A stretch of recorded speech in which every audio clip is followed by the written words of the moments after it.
Bonjour à tous et à toutes, j'espère que de votre côté, vous allez bien. Aujourd'hui, on se retrouve pour le format les films du mois.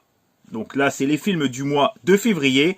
On est le 20 janvier, donc c'est l'occasion de vous faire voir les films qui sera à l'affiche le mois prochain. Donc, au mois de février.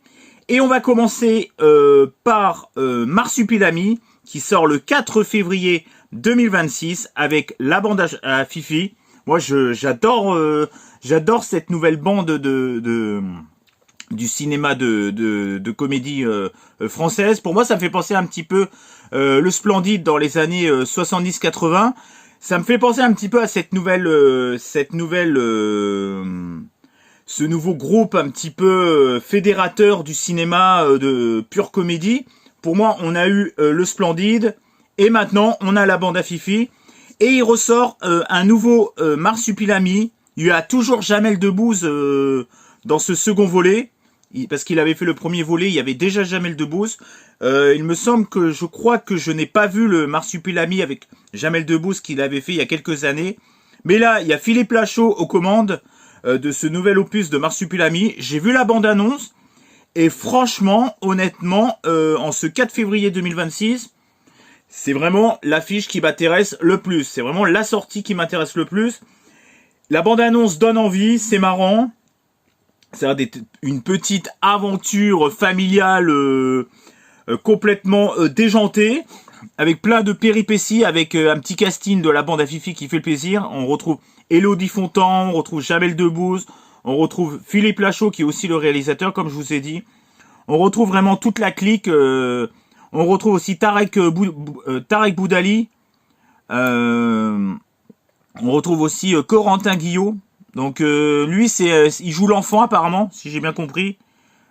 On retrouve aussi Julien Arruti. On retrouve même Jean Reno et même Alban Ivanov. Donc vraiment un petit casting. On retrouve même Gérard Jugnot qui joue un capitaine. Je viens juste de voir ça. Il y a même Didier Bourdon qui joue le père de Pablito. Donc, petit casting. D'ailleurs, Didier Bourdon, il a déjà fait un film avec la bande à Fifi. Je sais plus si c'était Philippe Lachaud, le réalisateur, ou Tarek Boudali, mais en tout cas, il a déjà joué dans la bande à Fifi. Et donc, je recommande fortement de le voir en ce 4 février. J'ai pas grand chose d'autre à dire. Je vous conseille de voir la bande-annonce. Ça spoil pas beaucoup. De toute façon, même si ça spoil un peu, de toute façon, le but de ce genre de film, c'est un peu de passer un bon moment, à rigoler, à passer un petit moment sympathique. En se vidant un peu la tête, ça fait du bien de temps en temps. On n'est pas obligé de regarder que des films sérieux.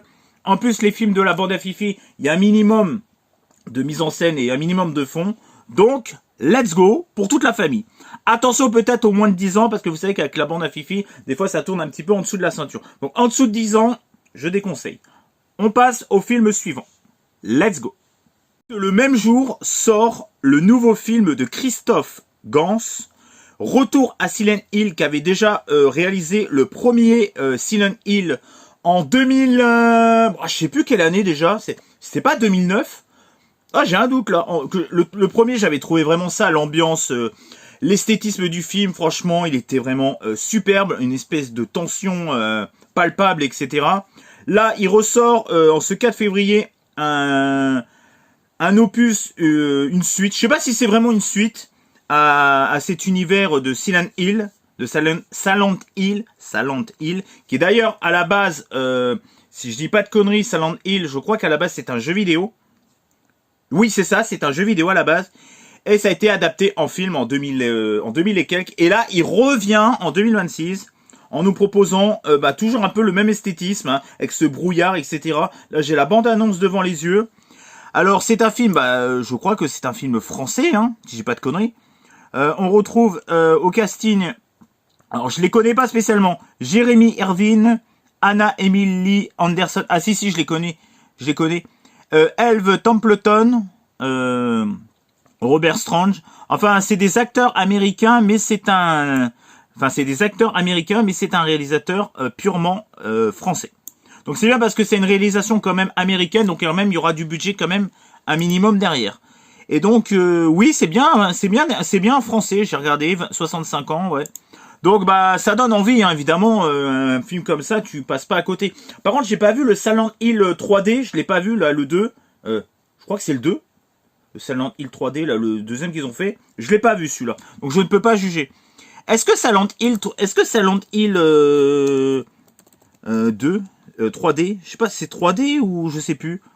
Ah oui, c'est Silent Hill 2 Révélation 3D. Celui-là, je vous avoue que je l'ai pas lu. Et d'ailleurs, c'est réalisé par MJ Bassett. C'est MJ Bassett qui a fait la suite du Silent Hill de Christophe Gans. Donc, film suivant, et en tout cas, le 4 février, entre Marsupilami et le retour de Silent Hill, franchement, honnêtement, ça fait plaisir, quoi. Retour à Silent Hill plus Marsupilami, une journée chargée pour les cinéphiles. Let's go pour le film suivant. Alors, il y a un film un petit peu, on va dire, c'était un peu une suite spirituelle à la Boom, et à la Boom 2. Vous savez, il y a quelques années, il avait sorti le film LOL, avec Sophie Marceau, et je me rappelle plus du nom de l'actrice qui avait joué le premier LOL. D'ailleurs, il y a une actrice dans le film où je l'avais découvert, j'avais découvert l'une des actrices quand j'avais passé une soirée sur la plage. Je vous ai déjà raconté cette anecdote. Et là, ils reviennent en ce 11 février 2026. Oui, c'est la semaine d'après du Marsupilami. Et de retour à Silent Hill. Il y a le 11 février sort LOL 2.0. Et il y a une nouvelle histoire avec le même personnage, donc joué par Sophie Marceau. Et il va lui arriver, sa famille va retourner vivre chez elle parce qu'elle a un problème de financier et professionnel. Donc évidemment, c'est le retour des enfants, comment on appelle ça, les enfants boomerang qui retournent chez ses parents. C'est un peu comme ce qui s'était passé dans le film Tanguy, la suite, Tanguy 2 là. On est un peu dans le même cas de figure. Et il y a aussi son fils qui annonce qu'elle va être grand-mère. Donc il y a un choc générationnel. C'est réalisé par Lisa Azuelos. Je n'ai pas vu la bande-annonce par contre, mais vu que j'aime les booms, et vu que j'aime l'étudiante, la suite avec Sophie Marceau, c'est un peu une suite spirituelle avec Vincent. C'était avec Vincent Lindon, je crois. Qui était vraiment bien aussi, l'étudiante. J'avais bien aimé ce film. Et là, quelques années après, ils ont sorti LOL et maintenant ils sortent LOL 2.2. Moi, j'aime bien ce genre de film. C'est un peu des suites spirituelles à la Boom. Et j'ai hâte, en ce 11 février 2026, de voir cette suite qui promet vraiment du lourd. Et j'ai pas vu la bande-annonce, mais je crois que je vais pas voir la bande-annonce pour vraiment avoir la surprise intégrale. Il y a Thalys Alessandrin, il y a Vincent Elbaz. Ah tiens, il y a Vincent Elbaz, tiens. Aussi dans l'équation, dans le casting. Donc, à 55 ans, Anne profite enfin de sa liberté après le départ de ses enfants. Mais tout bascule quand sa fille, Louise, 23 ans, revient vivre chez elle après un échec professionnel et sentimental. Et peut-être financier aussi. Et comme une surprise n'arrive jamais seule, son fils Théo lui annonce qu'elle va devenir grand-mère entre choc générationnel, rêve. Donc, c'est prometteur. Moi, je signe tout de suite, moi. Let's go pour le prochain film. Le même jour sort Les Enfants de la Résistance, qui est à la base, il y a les greniers de Yann M qui m'a dit qu'à la base c'était une BD, c'était une bande dessinée.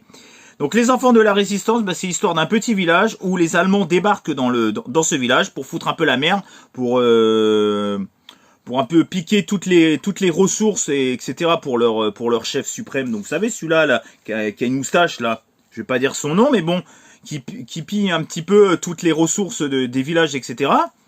C'est un peu ce qu'ils faisaient un petit peu les Allemands, c'est ce qu'ils faisaient en France, hein, piller un petit peu toutes les ressources un maximum pour gagner la guerre. Et il y a les enfants qui vont essayer de faire une petite résistance. Donc les enfants de la résistance, ils vont résister face aux Allemands. Ils vont essayer de tout faire pour se débarrasser des Allemands, tant bien que mal. Enfin, ils vont essayer vraiment de tout faire pour que les Allemands partent de leur village. Donc ils vont tout faire pour mettre en œuvre, pour sauver leur village. J'ai vu la bande-annonce. Je ne connais pas la bande dessinée, mais la bande-annonce donne vraiment envie. C'est le côté un peu historique avec j'aime bien les décors un peu des années 40, les costumes. Il y a un style vraiment très très rétro des années 40 et c'est prometteur, c'est vraiment très prometteur. En plus, en ces temps difficiles, c'est vrai que les Juifs sont très mal vus en cette période un peu difficile pour eux. Donc, réhabiliter les Juifs dans ce film, moi je trouve ça très bien. Et il faut soutenir la communauté juive à tout prix. Et pas que pendant la guerre, il faut encore les soutenir aujourd'hui. Et c'est très important pour notre civilisation. En tout cas, Ça a l'air mignon. Le casting a l'air plutôt pas mal. On n'a pas essayé de faire du post-moderne. Non, non, c'est vraiment resté un peu dans la fidélité. Vous savez, au niveau des personnages, du charisme des personnages, etc. On a pris Artus, par exemple, pour faire un fermier. On n'a pas pris le gringalet, vous savez, un gringalet wok pour faire un fermier. Non, non, on a vraiment pris la tête. On a pris du Gérard Jugnot aussi pour faire un prêtre. Ils prennent vraiment le charisme de l'époque. On n'a pas essayé de prendre, j'en sais rien moi. Je vais encore faire un cliché, moi j'en sais rien. On n'a pas pris Benoît de Secret Story pour nous foutre le prêtre, tu vois. Il y a un minimum de cohérence dans ce qu'ils racontent, tu vois. Ils ont essayé vraiment que comme si que c'était un film qui sort, comme si que ce film avait 30 ans, tu vois. On n'a pas essayé de nous faire du post-moderne pour faire plaisir à une minorité, tu vois. Non, là ils se sont vraiment concentrés là-dessus. Et ça a l'air d'être plutôt pas mal. Esthétiquement, bah ça fait un style un petit peu, vous savez, c'est un peu c'est pas je sais pas si c'est le réalisateur des choristes d'ailleurs, non. Non, c'est pas le réalisateur du choriste, je dis peut-être un petit peu des conneries, moi. Attendez, c'est lui qui a fait La Guerre des Boutons, en tout cas. Attendez, est-ce que c'est lui qui a fait les choristes? Eh bah oui, c'est lui qui a fait les choristes. Oui, oui, c'est ça. Il a fait Faubourg 36 aussi. C'est lui qui a fait les choristes, donc ça, on retrouve la patte artistique du réalisateur... Christophe Baratier. Bah dis donc, il y en a des Christophe entre Christopher Gans pour Le Retour de Silent Hill et ce film-là, Les Enfants de la Résistance. En tout cas, ça sort le 11 février 2026 et je vous recommande de le voir. Voilà. Si vous êtes sensible un petit peu aux univers de la guerre, je vous déconseille peut-être parce que ça peut en choquer certains. Mais sinon, ça a l'air d'être plutôt un film relativement familial. Il peut peut-être avoir des moments d'émotion un peu durs. Donc, âme sensible, quand même, s'abstenir. Let's go pour le prochain film. Et ça sort le 11 février 2026. Là, le 11 février 2026, on a une dinguerie, une masterclass qui sort. C'est Send Help. Alors, Send Help, au vu de l'affiche, vous allez vous dire, ouais, ça a l'air d'être un petit thriller du dimanche soir sur TF1. Que nini, c'est Sam Raimi qui réalise ce film. Sam Raimi, celui-là des Spider-Man. En fait, c'est l'histoire dans une entreprise d'une jeune employée qui est vraiment gentille, serviable avec tout le monde, qui va devoir se retrouver avec son patron et ils vont s'échouer sur une île déserte. Sauf que je ne sais pas comment ça va finir par se passer. Celle qui était toute mimi à la base dans son bureau et que son patron se foutait un petit peu de sa gueule avec ses collègues, les collègues au patron se foutaient relativement pas mal de fois de sa gueule. Elle, qu'est-ce qu'elle va faire? Elle va se venger sur l'île, elle va prendre confiance en elle, et c'est elle qui va devenir le chef de lui au cœur de cette île, de ce naufrage, quoi. Parce que c'est des naufragés, quoi. Ils sont sur une île. C'est un film de naufragés, quoi. Donc ils se retrouvent sur une île, et c'est elle qui va prendre le dessus sur lui. D'ailleurs, c'est avec Dylan O'Brien, celui qui a fait les Labyrinthes, et on retrouve aussi Rachel McAdams, qui a fait pas mal de films, quoi. Et je la connais peut-être un peu moins, je vous avouerai, je suis transparent avec vous, je la connais peut-être un peu moins. Mais Dylan O'Brien, j'aime beaucoup cet acteur. Et hormis l'affiche qui peut ne pas donner envie, j'ai vu la bande-annonce, c'est avec Sam Raimi. Ça a l'air d'être un petit thriller, un petit peu à la Misery, vous savez, un petit peu avec celui-là qui avait joué. Alors j'ai plus son nom en tête, celui qui avait joué dans la série Las Vegas. J'ai plus son nom en tête. C'est un petit peu une sorte de Misery revisité sur une île déserte. Sauf que là, ça m'a fait penser un petit peu à ça, mais dans un contexte totalement différent. Elle devient gentille, après elle devient méchante. Ça a l'air d'être. Est-ce que c'est que ça? Est-ce qu'il va y avoir un retournement de situation où ils vont s'entraider tous les deux pour pouvoir survivre parce que c'est un film de survie? Donc est-ce que les deux vont essayer de se réconcilier? Est-ce que, je sais pas, elle va prendre le dessus, elle va essayer de vouloir le tuer, mais après ils vont devoir s'allier tous les deux pour pouvoir survivre. Je sais pas, je sais pas s'il va y avoir des rebondissements dans leur relation toxique. Je ne sais pas comment ça va évoluer, mais en tout cas c'est très intriguant ce Send Help. Et moi ça me donne envie, et c'est réalisé, comme je vous ai dit, par Sam Raimi. C'est un thriller, comédie, épouvante horreur, thriller. Donc vu que c'est comédie, est-ce qu'ils vont quand même essayer est-ce qu'à la fin ils vont peut-être s'aimer à la fin? Est-ce que elle va tuer lui? On reste vraiment dans un suspense total, quoi. Et en tout cas, l'île a l'air vraiment belle et esthétiquement, ça a l'air plutôt pas mal. Moi, j'aime bien les paysages un petit peu île déserte. Donc, si vous aimez les films un peu d'aventure et de survie, avec un peu de comédie, let's go. Ça sort le 11 février 2026. C'est marrant qu'ils n'ont pas mis aventure d'ailleurs. Pour moi, c'est un peu une aventure. Hein. Aventure humaine, etc. Allez, on passe au film suivant. La semaine suivante, le 18 février 2026, sort un petit film catastrophe de virus qui se transforme un petit peu, les gens et les animaux se transforment en zombies. Ça s'appelle Cold Storage. Il y a même Liam Nelson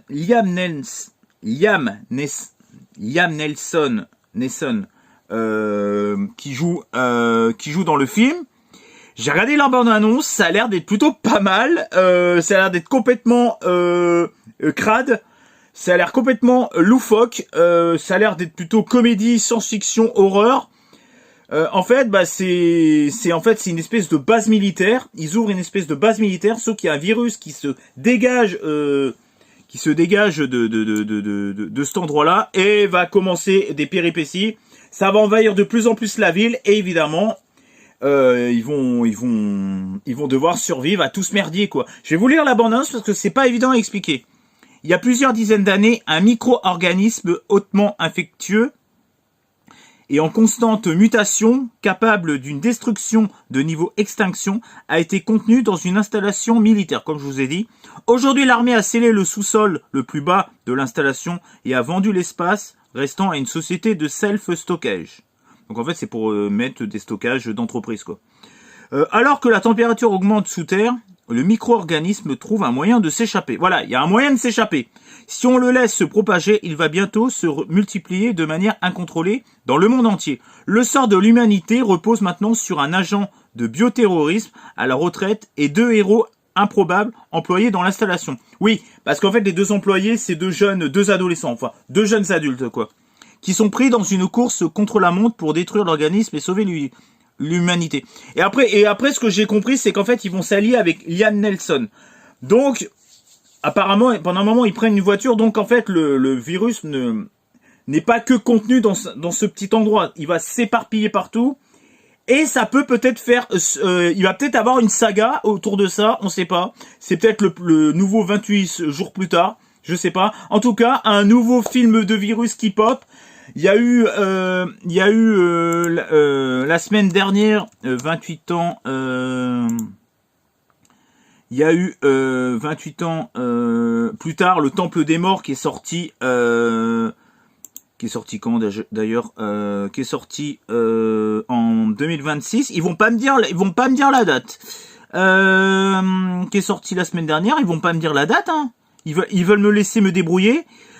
Sorti le 14 janvier, donc la semaine dernière. Et là, cette semaine, il nous ressort un film de virus.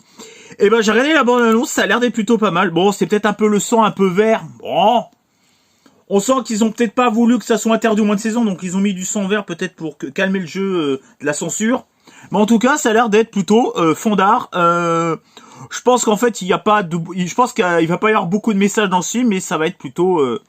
on pose notre cerveau sur le siège d'à côté et on regarde le film tranquillement. On passe un bon moment, quoi. C'est quand même interdit au moins de 12 ans et ça sort le 18 février 2026 et c'est réalisé, comme je vous ai dit, ah non, je l'ai pas dit, par Johnny Campbell. C'est pas Clan Campbell, hein, non, ça c'est un whisky. Oui, bah il a fait des films. Hein. Il a fait, c'est lui qui a fait le Dracula de 2020, tiens. Attendez. Ah non, c'est une série Dracula depuis le 4 janvier en 2020. Je savais même pas qu'il y avait une série Dracula, moi. Ah, comme ça, au moins. En tout cas, bah, je sais pas, ça a l'air d'être... plutôt pas mal. À voir. Mais en tout cas, ça me motive, moi. Le projet m'intéresse. Let's go pour le prochain film. Le 25 février 2026 sort Scream 7. Alors, j'ai vu le 5, j'ai vu le premier. J'ai bien aimé le 1, j'ai bien aimé le 5. Après, pour moi, ça n'a pas révolutionné ma cinéphilie, quoi. Honnêtement, franchement, ça n'a pas révolutionné ma cinéphilie. Même le premier, je trouve que il y en a qui disent que ça a révolutionné le slasher. Ouais, bon, il y avait aussi, souviens-toi l'été dernier. Enfin bref, Scream, j'avais bien aimé, mais c'est pas le truc le plus ouf que j'ai vu de ma vie dans les slashers. Scream 5, c'était sympa. Et là, il y a le 7 qui sort le 25 février 2026, réalisé par Kevin Williamson, avec toujours les mêmes actrices de base, quoi. Neve Campbell, Courtney Cox, Isabelle May. Je crois que, si je dis pas de conneries, c'est un peu les actrices du premier. Bah, au moins Courtney Cox, déjà. C'est un peu toujours la même mécanique. Donc, à voir le 25 février 2026. J'ai pas grand chose à dire. J'ai même pas vu la bande-annonce. Mais je voulais vous le notifier.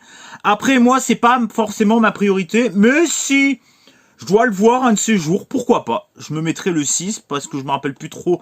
En fait, je me rappelle même plus ce qui se passe dans le 5. Donc, ça m'a tellement marqué que... Alors, j'avais bien aimé, mais c'est pas ce genre d'histoire qui me marque, que je me souviens. Donc, let's go pour le film suivant. Et ça sort le 25 février 2026. Le 25 février 2026 sort Chers parents avec André Dussolier, Miu Miu, Arnaud Ducré. Y a qui d'autre aussi? Attendez, il y a aussi une actrice que j'aime bien d'ailleurs. Il y a Thomas Oliveres aussi. Il a joué dans quoi lui? Il me dit quelque chose. Il y a aussi Pauline Clément que j'aime beaucoup comme actrice aussi. Il y a Arnaud Ducré. Enfin bref, l'histoire c'est encore des parents qui touchent des sous au loto. Alors, je vais vous lire le synopsis. Donc, ça sort, comme je vous ai dit, le 25 février 2026, réalisé par Emmanuel Patron. C'est lui le patron. Quand Alice et Vincent Gauthier convoquent en urgence leurs 3 enfants, la fratrie débarque affolée, craignent le pire. Mais bonne nouvelle, leurs parents ont en fait touché le jackpot. Le problème, ils ne comptent pas leur donner 1 centime. Alors, ça me fait penser un petit peu dans une autre mécanique de scénario. Le film qui était sorti avec Josiane Balasco et Didier Bourdon, avec Marie-Lou Berry, Mes très chers enfants.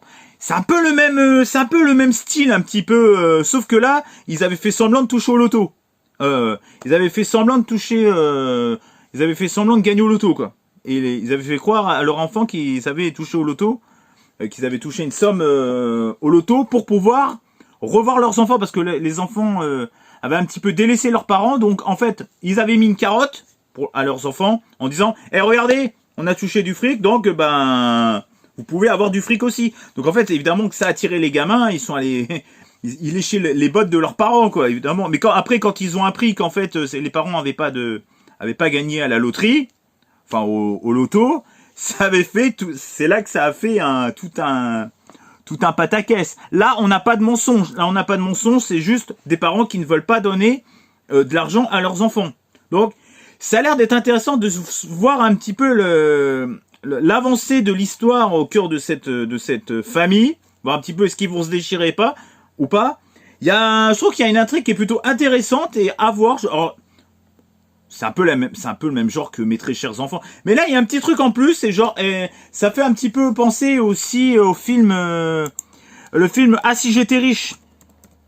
Je sais pas si vous vous rappelez de ce film Ah si j'étais riche, un film qui s'est sorti en 2002, sauf que là, c'est quelqu'un qui gagne au loto et tout le monde profite de son argent. Et c'était réalisé par Gérard Bitton et Michel Munz. Et c'était avec Jean-Pierre Daroussin. Moi, j'aime beaucoup, il y avait même Richard Berry. Il y avait même Valérie Bruni.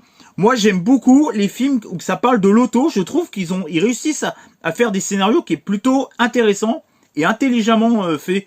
Et là, un nouveau film sur le loto, sur des parents qui gagnent au loto, qui veulent donner 0 à leurs gamins. Moi, je dis, pourquoi pas? Moi, je dis, let's go. Il y avait quoi d'autre? Avec un film avec Gérard Jugnot aussi.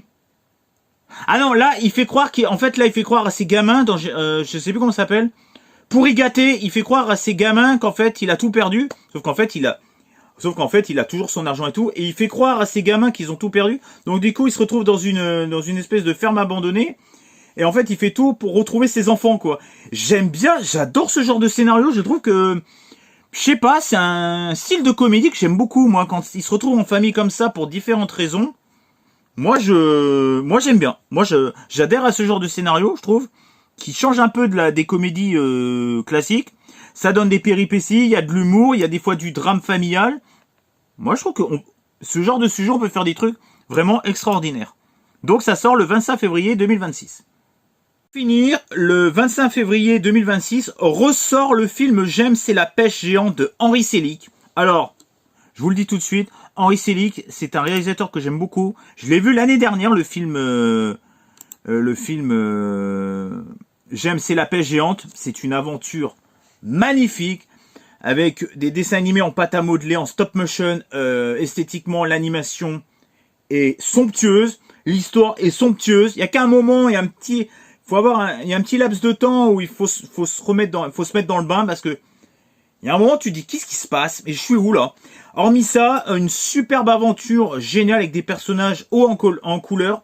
Ressort je sais même plus quel jour c'est, le 25 février 2026, ressort le célèbre film J'aime, c'est la pêche géante de Henri Selick. D'ailleurs, Henri Selick qui avait fait aussi Coraline. Pour moi, c'est un réalisateur que j'adore. Il a réalisé Coraline. Il a fait Monkey Bone, que j'aime beaucoup. Il a fait L'étrange Noël de Monsieur Jack. Donc pour moi, c'est un réalisateur. Pour moi, c'est un peu celui qui est dans l'ombre de Tim Burton. Et j'adore. Franchement, je sais que dans L'étrange Noël de Monsieur Jack, ça avait été produit par Tim Burton, mais ça avait été réalisé par Henri Selick. Faut pas l'oublier. Et moi, c'est un réalisateur, je trouve, qui n'a pas fait assez de films. C'est un réalisateur qui n'a pas fait assez de films et qui mériterait vraiment d'être plus mis sur le devant de la scène. Et en tout cas, Henri la pêche géante ressort ce 26 février et je vous recommande évidemment d'aller le revoir s'il repasse dans vos salles de cinéma. Maintenant, je vais vous faire voir un peu le bref des films que je vous ai pas parlé, que j'avais pas spécialement envie de vous parler. On finit avec ça. Film qui sort au mois de février dont je vous ai pas parlé parce que par manque de temps ou manque d'envie ou des films qui me motivaient pas spécialement de vous en parler. Il y avait un film avec Brendan Fraser qui sort le 4 février 2026, Rental Family. Bon, je trouve qu'il y a beaucoup de films déjà que je vous ai présentés. Je pouvais pas vous présenter tous les films. Après, les films avec Brendan Fraser, moi j'aime beaucoup son cinéma, mais après ça serait peut-être fait trop. Donc à voir le 4 février 2026. Il y a À pied d'œuvre de Valérie Donzelli qui sort aussi le 4 février 2026. Le 11 février 2026, il y a Hurlevent, un drame romance avec Margot Robbie et Jacob Elordi et Hong Cho, réalisé par Emerald Fennell. Je vous en ai pas parlé, je peux pas vous parler de tous les films. Vision moderne de la passion absolue unissant Heathcliff et Catherine, une romance légendaire qui défie le temps de la raison. Ah, Heathcliff, ça me dit quelque chose. C'était pas des rockers, eux. Enfin bref, je connais pas trop. Il y avait aucun autre choix. Une comédie drame thriller de Park Chan-wook. Ah, lui, c'est pas n'importe qui comme réalisateur. Je peux pas vous parler de tout, en fait. Je peux pas vous parler de tous les films. C'est vrai que j'aurais peut-être dû m'y intéresser. J'aurais peut-être dû regarder la bande-annonce pour vous en parler. Ça sort le 11 février 2026. Ensuite, j'avais pas du tout envie de vous en parler. C'est L'Infiltré avec Ahmed Silla. Un clavier déjà ça fait peur avec Michel Larocque et Caris. Je sais pas, ça me donne pas envie. Enfin, franchement, essayez de faire un effort sur les affiches parce que là, ça donne vraiment pas envie quoi. Non, mais faites un effort. En plus, j'aime bien Ahmed Silla, mais là. Ouais, non, enfin, je crois que j'avais... Si, je dis des conneries, j'avais eu la bande-annonce, ça m'a... Ouais, non, passez votre chemin, quoi. Il y avait Le Goth Rêver plus haut, un film d'animation qui sort le 11 février 2026 aussi. Il y a le 18 février, Marty Suprême, j'aurais pu vous en parler avec Timothée Chalamet, mais le sujet m'intéresse guère, quoi. Marty Moser, un jeune homme à l'ambition démesurée et prêt à tout pour réaliser son rêve et prouver au monde entier que rien ne lui est impossible. C'est un truc de boxe, je crois. Ça m'intéresse pas. Franchement, honnêtement, ça m'intéresse pas. Le Rêve américain aussi, avec Jean-Paul Zadi et Raphaël Quénard. Le Rêve américain, je vous en ai pas parlé. Personne n'aurait parié sur Jérémy, coincé derrière le comptoir d'un vidéoclub à Amiens, ou sur Bouna, lorsqu'il faisait des ménages à l'aéroport d'Orly, sans contact, sans argent, et avec un niveau d'anglais plus qu'approximatif. Rien ne les prédestinait à devenir des agents qui comptent en NBA. Ça me dit quelque chose. Je crois que je l'ai vu cette annonce. Ça avait l'air pas trop mal. Si je dis pas de conneries, je crois que ça avait l'air pas trop mal. Je vous ai pas parlé non plus de Athos au cœur de la patrouille de France, qui est un documentaire de Mathieu Guillaume-Bini. Il y a aussi Le son des souvenirs, drame historique. Je vous en ai pas parlé non plus. Pendant la Première Guerre mondiale, deux jeune homme, Lionel et David, entreprennent d'enregistrer les vies, les voix et la musique de leurs compatriotes américains. Ah, ça me fait penser un petit peu à Full Metal Jacket. Voilà, je l'ai vu il y a quelques jours en plus. C'est, vous savez, les reporters de, c'est un peu les reporters de guerre aussi. Ça a l'air, je sais pas, ça a l'air d'être plutôt pas mal, quoi. Attendez, hop.